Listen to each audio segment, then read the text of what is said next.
Welcome to the short instruction video on how to connect and work with the Call Recorder Pico. What is needed is the telephone, the Pico of course, the lead between the Pico and the handset, and the USB cable. First, we will detach the handset from the telephone. This connector is what's usually referred to as an RJ10 handset connector. We'll put the handset aside. Now we take the curly cord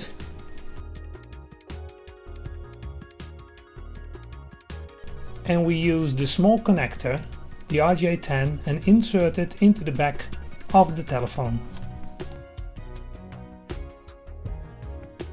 The other bigger connector, referred to as RJ11 or RJ12, will be inserted into the larger connector of the Pico.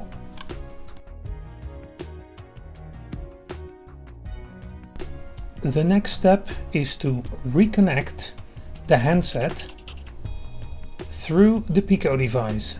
So we connect the handset connector in the small connector of the Pico so that the signal will actually pass through the Pico. To test the connection, simply pick up the phone and listen if you hear a dial tone. After that, we take the USB cable, insert it into the back of the Pico and connect the other end of the USB cable to the PC. This completes the physical installation of the Pico.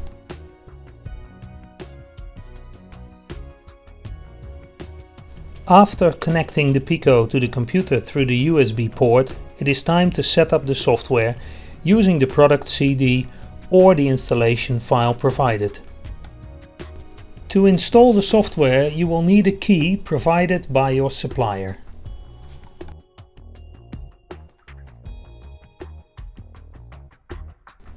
During the initial setup, several fields must be filled in to complete the installation. Afterwards, you will be asked to start up the software.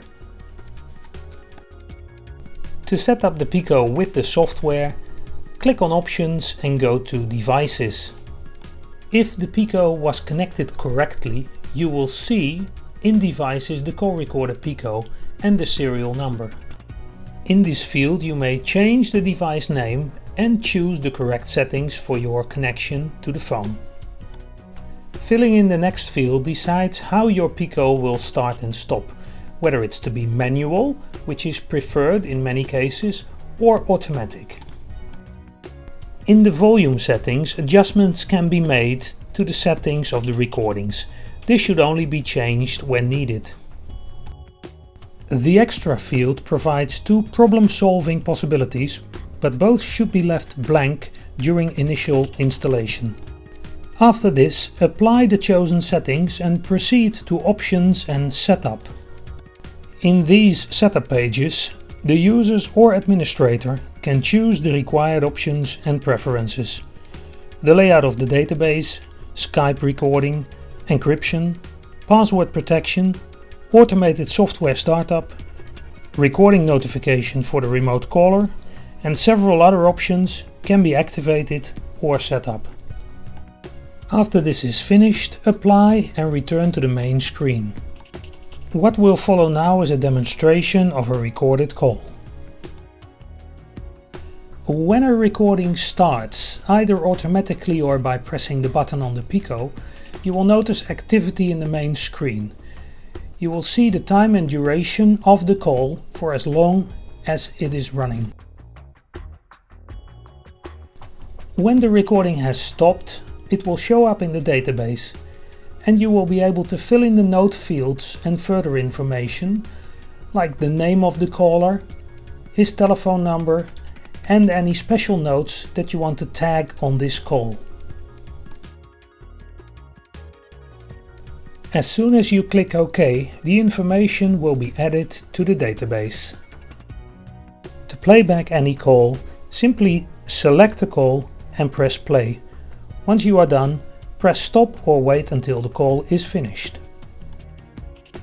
Filling in the call details while making calls will help you find back your calls more quickly once you have a larger database. By going to the search screen and filling in the details that you know about the call, you will be able to retrieve them fast and quickly. Some calls may have been protected by a password or an encryption key. Fill in the password to play back the call.